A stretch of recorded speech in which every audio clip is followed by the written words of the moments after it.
All right, I'll open us up. Okay. Welcome, welcome, welcome. We are so happy to have you all joining us for the second session of our succession planning series. Today, we will be covering wealth management, and welcome to the wealth management panel. Moderating today's succession planning series event, we have the phenomenal Janice Graham. Janice? Well, thank you very much. Good afternoon, morning, whatever time it is that you see this. I am Janice Graham. I am the owner of Entrepreneurs Insurance Services and Living in Style. I'm also the best-selling author of Living in Style, Business Succession on Your Terms. Now that we have me out of the way, I want to share a little bit about why we're getting together and we're doing this series. We have found that business owners we have to meet you where you are. And we think it's really important that you understand that succession is about being successful. Sometimes people think it's about being a failure.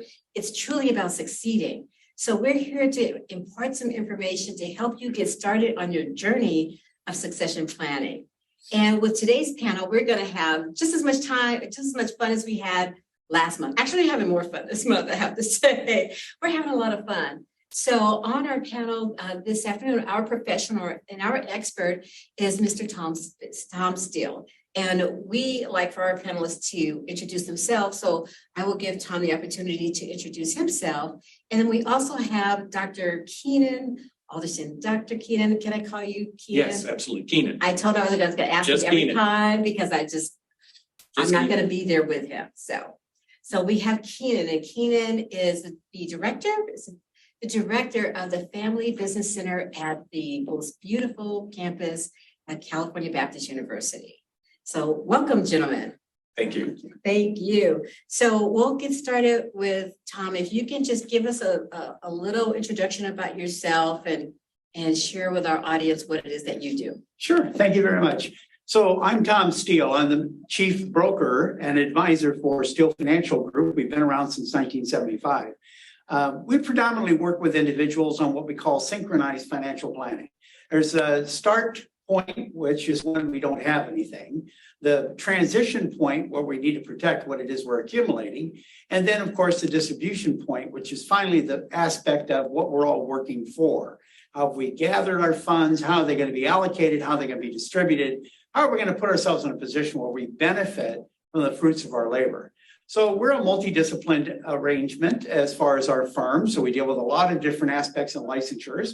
And we found that was very important. So our clients end up getting independent information. We're also independent and family owned, which means we have no loyalties to an individual company, carrier, product, or service, which gives us a lot of flexibility in regards to making recommendations, suggestions, or coordinating arrangements for our customers. Thank you. You're welcome. Mr. Keanon. Okay, Keanon. Thanks, Janice. So my name's Keanon Alderson, and I came from a background of family business and did my doctoral work in family business as well. And I research, write, consult, and advise family-owned businesses because they're different and they're unique from non-family firms. And I'm also, as Janice said, the director of the CBU Family Business Center in Riverside, where I meet a lot of family-owned firms. I called on 3 just yesterday and got tours of their facilities and things like that, and ask them about the problems that they're having. And it's very interesting, very interesting. So I will be talking from the point of view of a family business owner and from the point of view of the director of the center. So I'll be doing 2 things there. And we appreciate that. Thank you. So Tom, can you share a scenario of some of the problems that you've experienced with business owners, or maybe a story that would help illustrate what you've seen as a financial advisor? Well, there's always the aspects associated with the dream, the hope, and the reality, especially when it comes to a small business owner. There's that impulse set over a napkin, either at a Denny's restaurant or possibly a Red Lobster, and all of a sudden the dream comes to fruition. This is how we're going to do this. We're going to do it better, bigger than anybody else has ever seen before. They get together with a couple of their friends. The wife gets drawn in, the husband gets drawn in, all the kids get drawn in, family, relatives, everybody gets excited about the aspect of giving new creation to a new idea. And then the impact of reality, the positions of licensing, the positions of navigating through the insurance programs, the position of trying to find out what government agency you need to be responsible to, looking for a place to do the business, trying to find out expenses, costs, budgets, trying to get involved with training and working with employees, find out which organization you want to get affiliated with that'll help you promote your business. So the biggest failure I see in regards to business owners is getting the realities and the things that are needed in preparation for a successful launch. Wonderful. And hopefully that makes sense. I mean, it's oftentimes I think when someone goes into business, they go into business because they love what they do. They don't think about the business aspects of the business. So that sounds like a lot going on, and they really need to take that into consideration. Thank you for that. Yeah, thank you. Keanon, you share some. Absolutely. Stories. So there's an adage in the family business arena where when we talk about succession, we say that it is not an event. It is a long-term planning process. So the worst thing that can happen is that all of a sudden an emergency happens among the members, and someone who's not prepared to run the business has to step forward. And the statistics on a family business, for example, 76% of them that went bankrupt due to a failed succession, not due to the economy, not due to the competition, but a failed succession. So it was a failure to plan in the first place. And it's not something we need to do in an emergency. It's something we need to do 5 years ago, right? It's a long-term process. My family business, for example, we ran it, didn't really want to pay taxes to the government any more than we needed to, right? So we ran a tax minimization strategy, right? Where we basically didn't have a lot left over at the end of every year after the distributions and the spending and things like that, right? And all of a sudden, when we decided to sell in an abrupt manner, we didn't get a really great multiple. So it's something that we need to plan for. I have a client out in the desert area where he was not planning on retiring, not at all. So he had no succession plan. He was not planning on retiring. And all of a sudden, an emergency came up. His wife was diagnosed with a disease, and he needs to step away from the business and be done with it, right? And he had to have an emergency, bring in his son, and then it's been ongoing for years. He's trying to get out, and it's still ongoing for years as they tried to figure out the best way to, because it was a significantly sized business. It's not easy to, unravel a business that's doing tens of millions of dollars a year. So it needs to be something that people think about. And unfortunately, they don't tend to think about it, right? They don't want to think about it. Multiple reasons for that, right? Right. So with this series, we're talking about succession from a perspective of different professionals that can support a business. In that situation, how could you or even that client benefit from having a financial advisor on their team before it gets to that point? Exactly. Great question. A business needs multiple advisors. There's not one single advisor that is this catch-all. The corporate lawyer can't do everything, right? They don't know the family dynamics, so you need a family business specialist. They don't know financial planning, so you need a financial planner, right? They don't know how to exit, so they need an exit strategy, right? From an exit planning advisor, right? A succession planning advisor. They need multiple people on their team, which many businesses don't think of. They think we can do everything ourselves. We've got it under control. If we need help, we'll call in the one person that can help us, which is usually oftentimes either a CPA or a lawyer, right? But even they can't do everything. So when a business actually decides to exit, it takes an entire team of people to do it well. It does.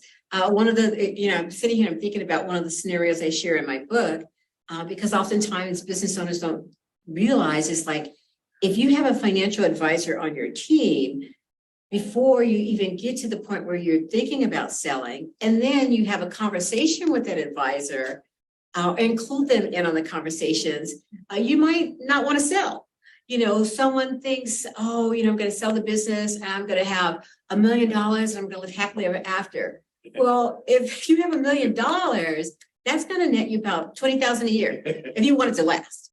You know, and it's a reality check because those are things that people don't think about. And you know, as with inflation and everything else, $1 million is becoming less and less important, but it's still a big number to a lot of people. And that's always the magic number. I'm going to have $1 million. It's like, you might want to really look at how is it that you plan to live and have your advisor on the team before you go, guess what, Tom? I sold the business. I sold it for $2 million. We're going to be rich. And then your financial advisor passes out. Okay, well, maybe he doesn't, but you know, so it's like, it's so important that the team and the conversations and the communication is taking place beforehand. So from your perspective, Tom, what should a business, what is their checklist? What are some of the things that they should have in place? Well, first of all, having an asset and a resource list is most critical.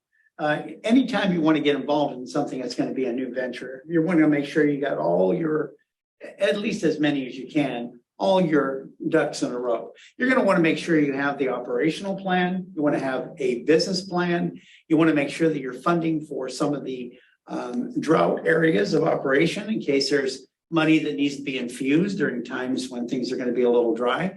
Also, you need a plan for expansion. Sometimes the opportunity of not having resources or capital available for the purpose of an expansion position can really be detrimental. You need to make sure that when you're setting up your programs, you're maximizing a lot of the benefits associated with a business, getting into business, which are the taxes and the benefits that can be transferred from your personal expense factor, maybe over to the business. And the best thing to do when you're sitting down with a business is have a checks and balance program. We set up our programs for their clients. We do a 90-day research program. We want to make sure they're every 90 days progressing into a position so they know why they're doing what they're doing, but more importantly, to help them stay motivated as they continue moving forward, that they're seeing the progress. Because that's probably the one detriment to a business, and that's that overwhelming disappointment after the 85-hour work week, taking home the $11.26. Well, you know, I mean, one of the first things you mentioned is having a business plan. And it's like, I don't see why I need to have a business plan. I've been in business all of these years. It's in my head. Everybody knows where we're supposed to go. Why is it important to have these plans? Why do I need to put them in writing? Well, just like anything else that's going to be successful, having a map makes sense. By being able to then look at the map, you can find the areas that you're going to be able to be strong in, the areas you're not going to be so strong in that you're going to want to go ahead and maybe delegate, and maybe the areas you didn't even know were going to be an exposure to failure. And also by putting the plan together, you can start to modify it according to the progress that your business is building at.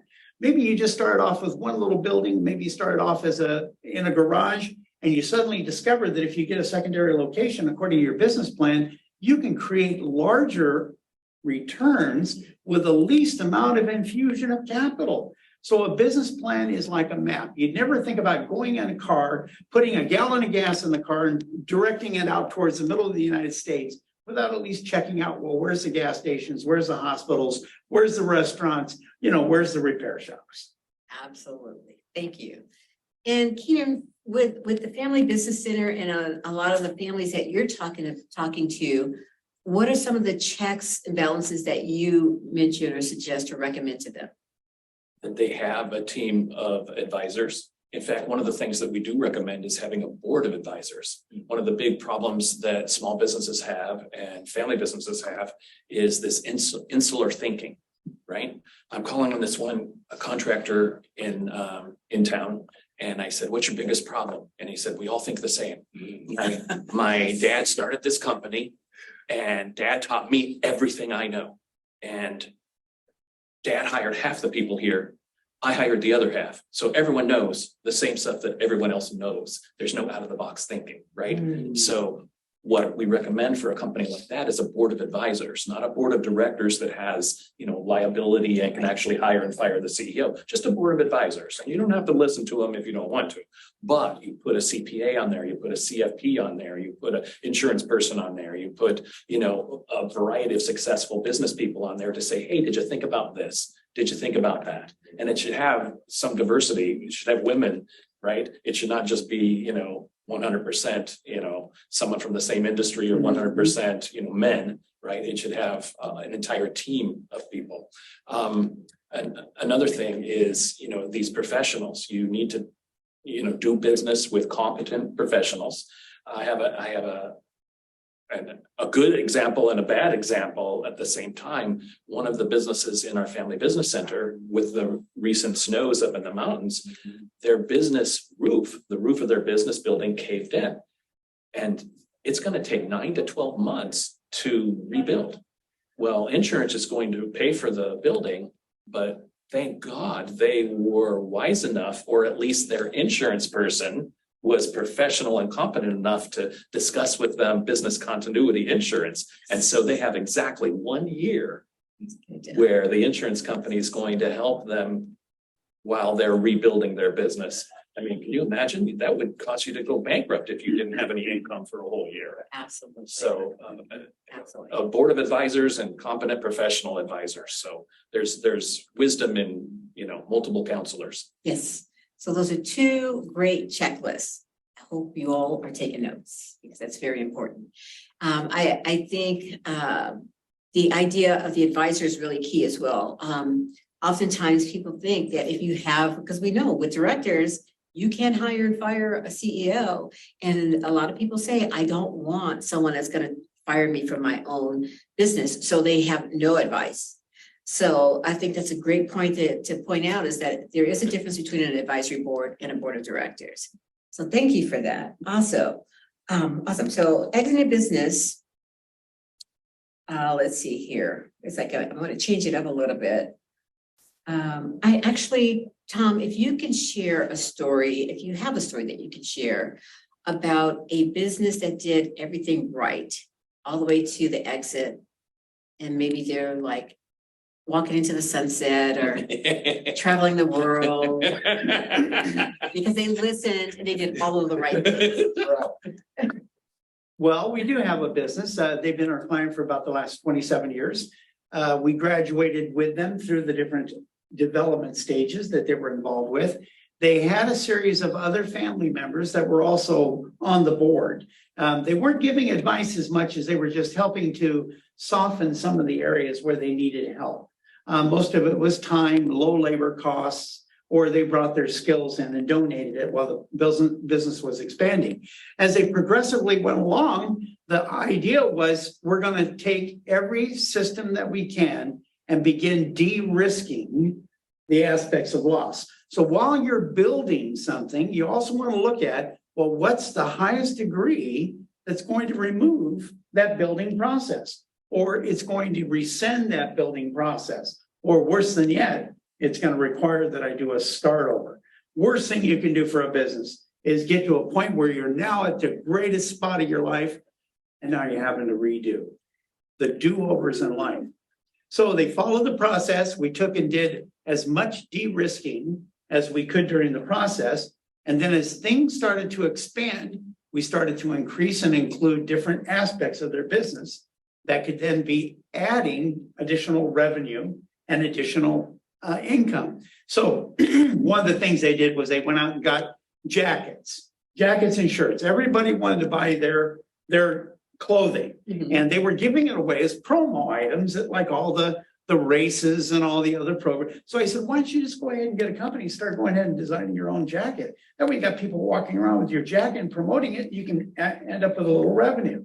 Just little fun things that they did to just kind of go ahead and promote themselves. They would give it away as a promo anyway. Why not go ahead and see if somebody was willing to buy it? At the very, very end, the unfortunate thing did occur that the husband did have a posture of great emotional as well as physical loss. He ended up with a disease and ended up in a position where he ended up having to take his time and going into a nursing home. And obviously, that could have been a tremendous financial burden. We had done some pre-planning so that we could preserve some of the assets toward the end stage of life. So that was all compensated through insurance, allowing the wife and all the other family members to complete the sale of the business, which was a true blessing. And they completed the sale not under duress, but under the best profit structure possible. So what I'm hearing is pre-planning costs less than crisis planning? It always does. It also increases the opportunity for check boxes Yes. with options. You have more time to check those boxes. Wonderful, thank you.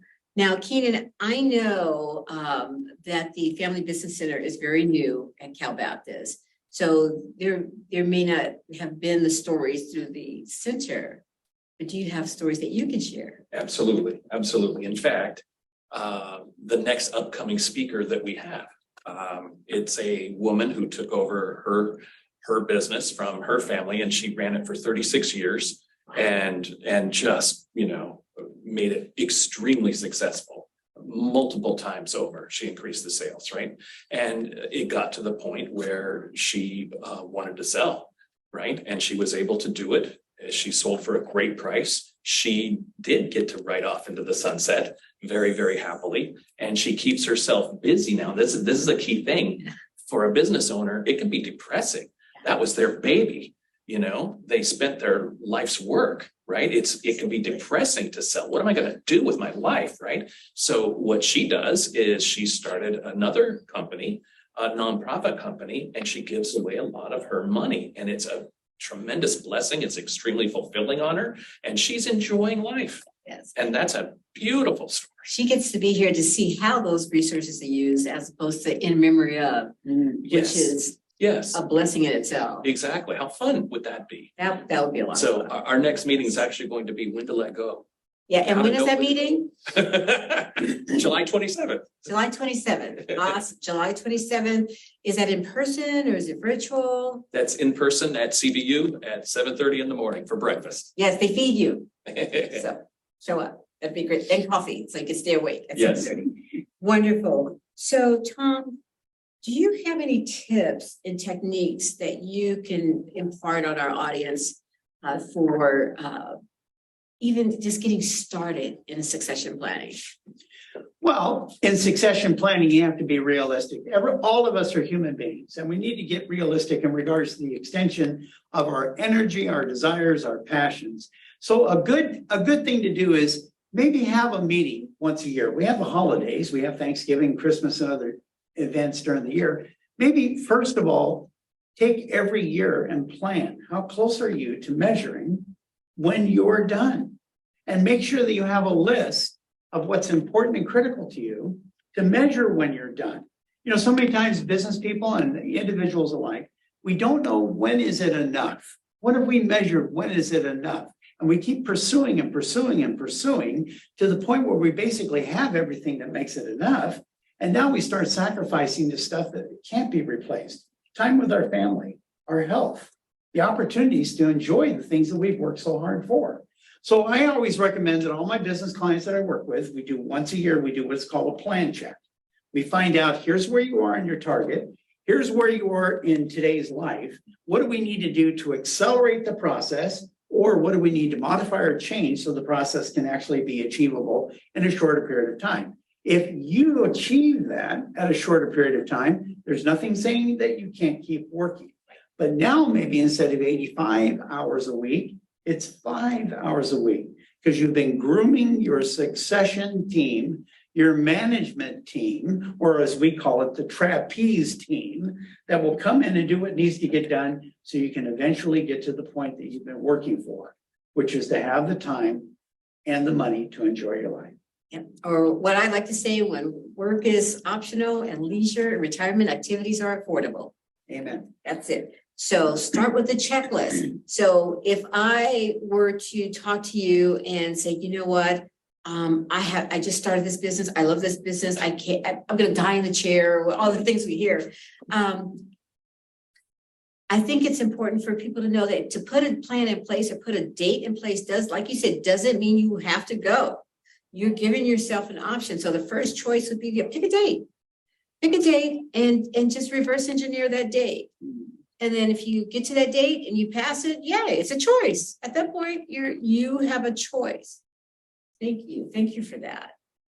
Keanon, do you have any tips?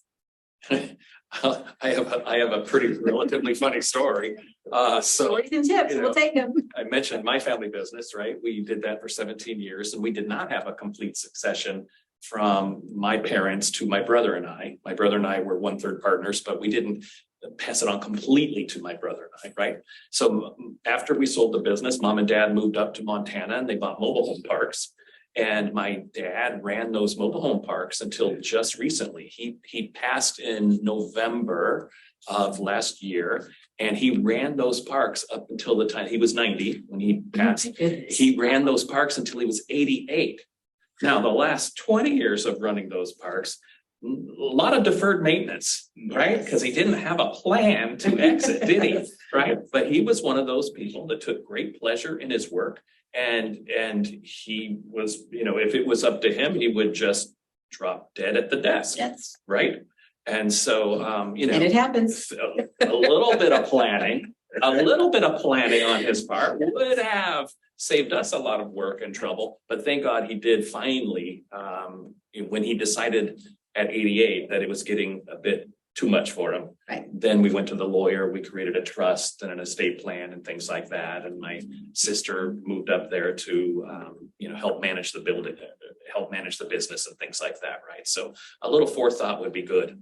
From my experience, I wish, now that I know what I know, I wish I knew back then half of what I know now, and maybe my family business would still be in existence, because I know there's tips and techniques, as we're hearing today, to increase succession, to increase the successful nature of our business. Absolutely.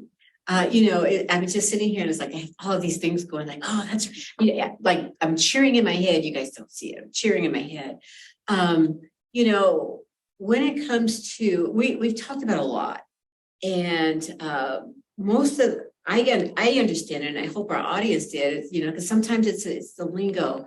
If someone is talking to an advisor and they're feeling intimidated, do you have any thoughts on that?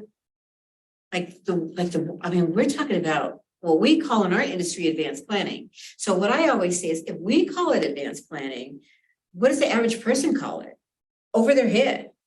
So it's like, how do we, we start with a checklist of start with a date. We talked about having advisors. I'm not sure who's on with us right now. If they have questions, we'll open it up to questions. But one of the things you mentioned was talking to an attorney. So everybody has a cousin that's an attorney, or a friend that's an attorney, or a neighbor that's an attorney. Are all attorneys created equal? I mean, what kind of attorney should I be talking to? Right. They have specialties, and certain lawyers are better at something than others, right? And in estate planning, I'll let Tom answer this, but if you're in a lawsuit, that's one kind of attorney, right? But an estate planning attorney is different, and you're a member of that estate planning association. That place. No, to Keanon's point, that is correct. Especially in business, you have a lot of diversity. Anytime you're going to be doing anything today, especially in 2023, we're in a very litigious society. Somebody could sue you just because it's Tuesday at 3:30 and you're in the wrong place. Right. So you need to have a team of people that are acclimated to what you need. So usually in business, the first thing you want to do is you want to create some aspect of control. So if something were to happen to you, you can transfer the authority for operating the business, or at least the equity in the business, to somebody that you love. So we normally like to have people coordinate their first attorney contact with an estate planning attorney. And I usually want them to speak with somebody who's actually certified through an estate planning counsel. Estate planning counsel are individuals who go through regular maintained educational processes about the change in laws, the change in medical care, the change in powers of attorney. They're on it 24 hours a day. The second thing is, by having now the estate planning attorney working with the business, he can make recommendations to a business individual who can assist with buy-sell agreements, and also to possibly refer out to an employee relations attorney who can now help out with maybe something on contract law. Now, they all work in their own individual fields, but now the estate planning attorney is a little more relevant to what's going on with the business, what's going on with the family. He can then go ahead and refer to somebody who can start doing the document preparation planning for the individual business activity, and then, of course, take care of the individual business documents, employees, and contract law. Oh my goodness, that's a lot of attorneys. But you know, the reality is what you're saying is absolutely right. I always liken it to, any industry, but it's like, I liken it to doctors. I deal with affairs of the heart. If you come in and say you have a problem with your knee, I'm going to refer you to an orthopedic surgeon. So within the legal field, they do the same thing. It's almost like going to an auto body shop. The guy that's changing your tires might not be the guy that's changing the oil, might not be the guy that's changing or doing the tune-up, might not be the fella that's going to go ahead and repair the fuses in the radio. But I'll tell you what, that car is going to run if they're all synchronized. And the right person's doing the right thing. That is correct. That's absolutely right. To follow up on that point, Please. if a small business owner decides to sell their practice, right, or their business, it's what are you going to do with the money, right? They need a plan for the future, right? And how do we value the business, right? So if you have every business has an accountant, are they a valuation expert? Or do we now need to go out and get a certified valuation expert, right? I know in a divorce situation, you can't just be your family CPA. It has to be a special person that fills out a form that goes before the judge. And this is a certified appraisal by this particular valuation expert, right? Not just your local CPA. Right. So certain professionals have certain responsibilities than others. So I call it the dream team. You know, it's not necessarily the one that Magic Johnson was on the Olympics, but it's a dream team. And it may sound like a lot, it may sound overwhelming, but I think if we're going through the checklist and you're doing it over time, it's a little less overwhelming and it will just make good sense. Awesome. So we don't have any questions posed to us right now, I do haven't we? seen any questions yet. Awesome. Okay. Are there, because I can ask questions all day. It's like, and I will. How about that? I'll do that. So, Keanon, with the Family Business Center, because I love this statistic that you shared at our last panel, and I would love for you to share it again about family businesses in the Inland Empire. Oh, thank you. Appreciate that. It's my passion. And it's what got the university to agree to, do the center. So this is called where we are presently. We're in Ontario, California. And so we are in what's called the Inland Empire. And there are 387 metropolitan statistical areas throughout the country. We are in the Riverside, San Bernardino, Ontario MSA, or Metropolitan Statistical Area. And our MSA is #1 in the entire country for having the most family-owned businesses. And this was done by the Census Bureau in 2016. #1 in the entire country for having the most family-owned firms. We don't have Fortune 500 headquartered firms here. What we have is a massive number of manufacturing businesses, construction companies, service businesses. That's what we have. And many of them, in fact, 45% of them here are family owned. And as any family business owner knows, they have unique challenges. They have unique opportunities as well, but they have unique challenges that a non-family firm doesn't have to face. If the CEO of General Motors, let's say, got a divorce, the stock price of General Motors would not fall. Right. They wouldn't even know about it. Right. But if a family business member, the owners of a family business got a divorce, if mom and dad got a divorce, whoa, the kids are going to take sides. It's going to be dysfunctional. That's terrible, right? So they have unique challenges, succession being the most important one. Absolutely.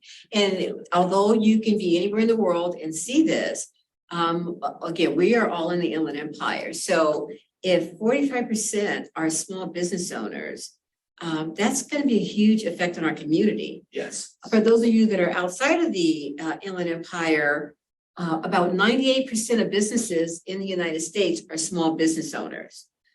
So think about the numbers. You don't even need a calculator for this. We could just take this slow. 98%. The majority of businesses in the United States are small business owners. We always hear about the Walmarts, and we hear about the Procter and Gamble's, we hear about the companies that have hundreds and thousands of employees, but the majority of them are employing 35, 40, 100, 200 people are considered small business. Of those 98% of small business owners in the United States, only 35% actually have a plan. So we can pull up the calculator and start doing the math and say, well, that means that we have a lot of people, 65%, that do not have a plan. Now, we're in the Inland Empire where we're largely family-owned and small business. So someone who doesn't have a conversation with Tom and someone who doesn't have a conversation with Keanon or a professional, have a professional team, you're affecting the economy of our community. Yes. You're also, take that one point further, you're also impacting your own business. So many of these small businesses have built correlational positions with other small family businesses. That's right. And so we're getting special prices on our paper. We're getting special prices on our printers. Yeah, we're getting our cars and our oil and our fleet of automobiles handled at a particular arrangement, which allows us to predetermine inside of our budget operations how much our expenses are going to be. Now we have a sudden relationship that gets severed because of something that doesn't get taken care of. Now we're absorbing that 10, 12, 13, 14% increase. Now we've got to find a new person who can actually deliver because we've got contract obligations that were dependent on them performing. So the aspects of actually succession planning isn't limited to just the one individual.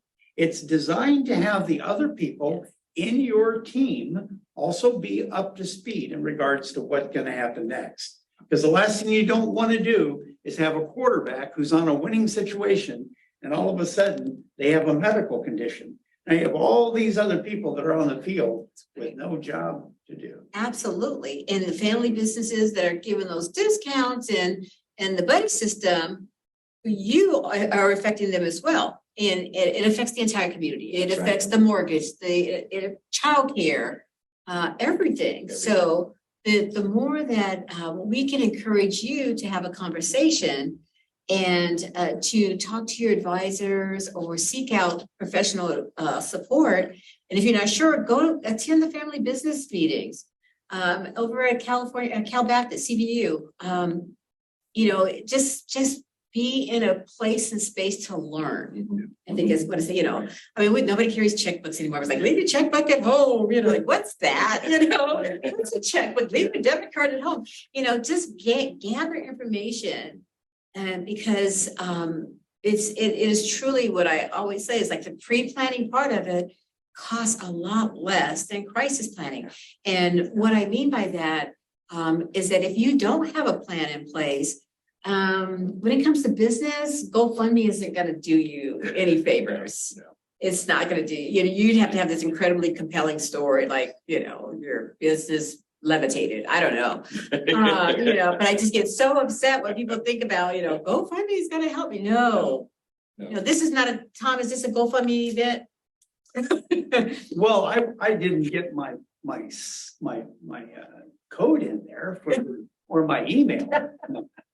Another thing too, just to kind of say, you made a great point in regards to preparation. And sometimes what we do is we reduce the aspects of preparation based on convenience. So think of what was mentioned here today as this similar situation to carrying a spare tire in the back of your car. It costs you gas, it costs you fuel, it's an inconvenience, you lose space. But if you're ever out in the middle of the 395 and 120-degree temperature and your cell phone can't get a signal, that suddenly becomes the most valuable asset inside of that entire automobile. I love it. I love analogies. I mean, it's the visuals and the stories and the analogies that we share to get the point across. So hopefully it's one of them resonates with you. All we need is just one to resonate with you. So that's a beautiful analogy. I have one question I want to ask, just because this planning process is so vital. And because here at Impact Business Capital, we're intentional about working with business owners from cradle to legacy. This succession planning is the legacy. It's the legacy, Yes. Absolutely. And one thing that I believe that we've been talking about, I want to ask a question around is, how do you plan from the cradle stage, thinking about legacy. How do you plan based on business valuation? Can you build a business plan based on how your business will be valued when it's time to exit, when it's time to succeed? Have Tom, Keanon, have either of you seen a business operate like that and seen the value of their business be so much higher when it's time to succeed or exit their business? Well, actually, that's one of the intentions a business owner should start Yeah. at the beginning of the day. We all make sacrifices in regards to our lives and our business. If we don't know that there's going to be eventually something that's going to be rewarding, why are we doing what we're doing? To have a proper management skill and take proper stewardship over the blessings and gifts that we've been giving, and have a destination point that we can point to, allows us to have a little bit more of influence. It requires that we develop the skills for management. It enforces the opportunity to start thinking like a real business person. Most individuals don't recognize that almost every business that was worth multi-millions of dollars started off as a dream. Every single business. So if that potential lies inside of you, and you could scratch the lottery ticket and know that it could be worth 2, 4, 5, 10, 50, $100 million. If you have that much faith in a ticket, why wouldn't you have that much faith in you and what you're building? So having a system with a destination as part of the plan just makes good sense. It keeps you motivated. It keeps you focused.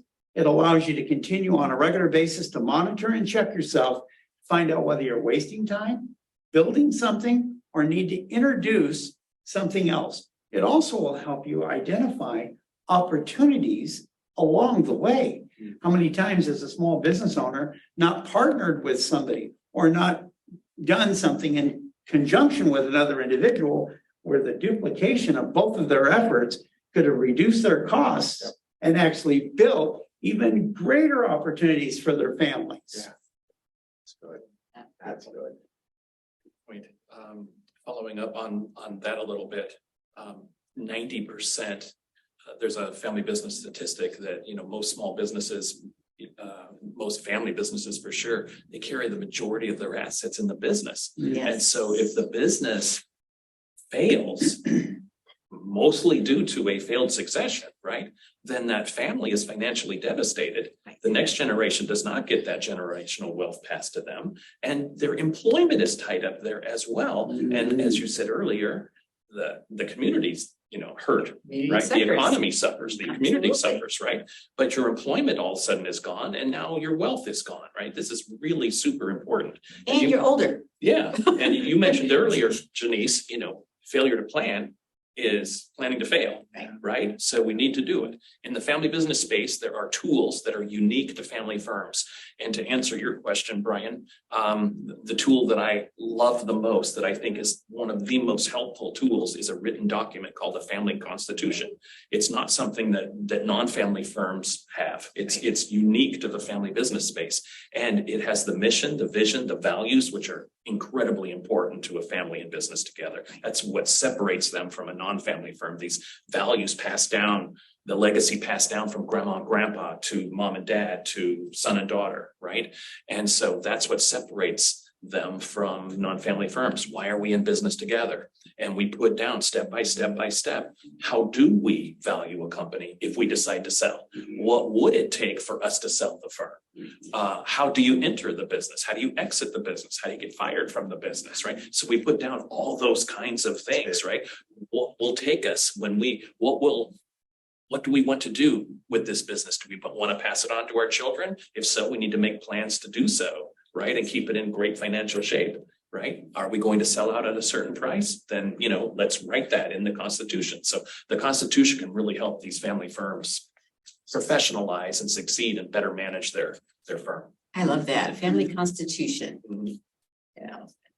We have it for the United States. Why not have it for you? Yeah, right? it governs. It's a part of governance. It governs It is a how the governance. family does business. And it's a form and a way of communicating and being in alignment. Mhm. And if someone is out of alignment, they know it. Exactly. It's not a surprise. They all wrote it together and They they signed their all wrote it name at the together. bottom.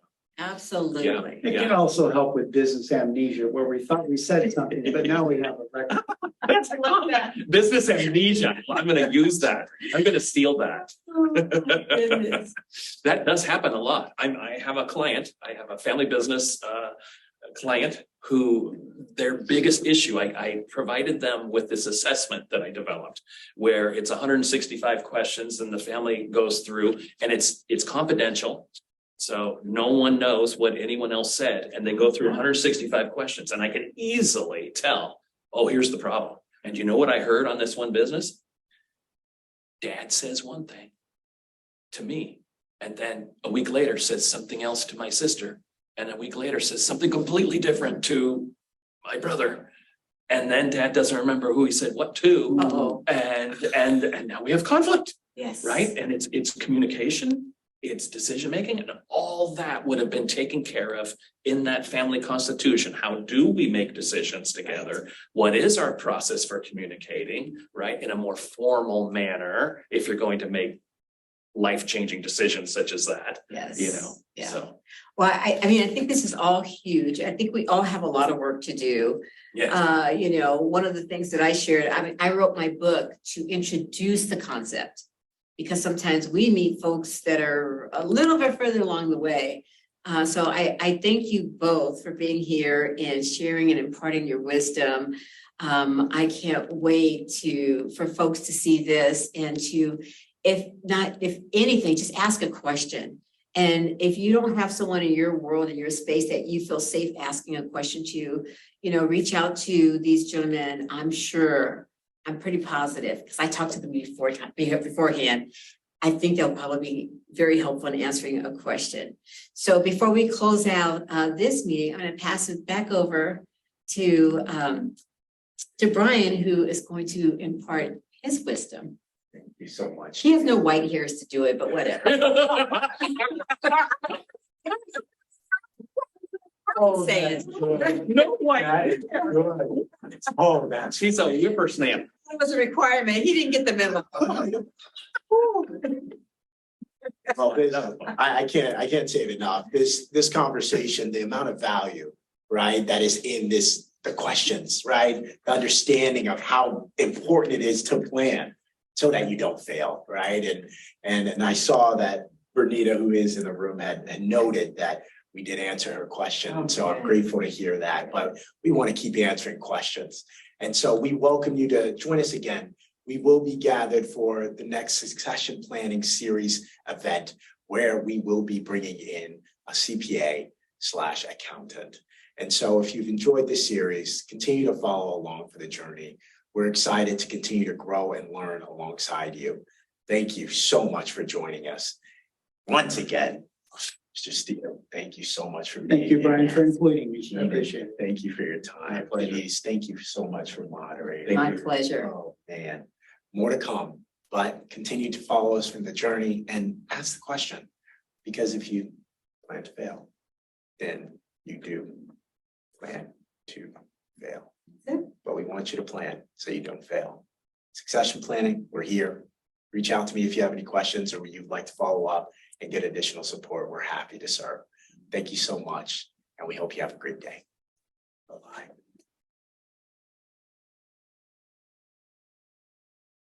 That's fun. And cut to line.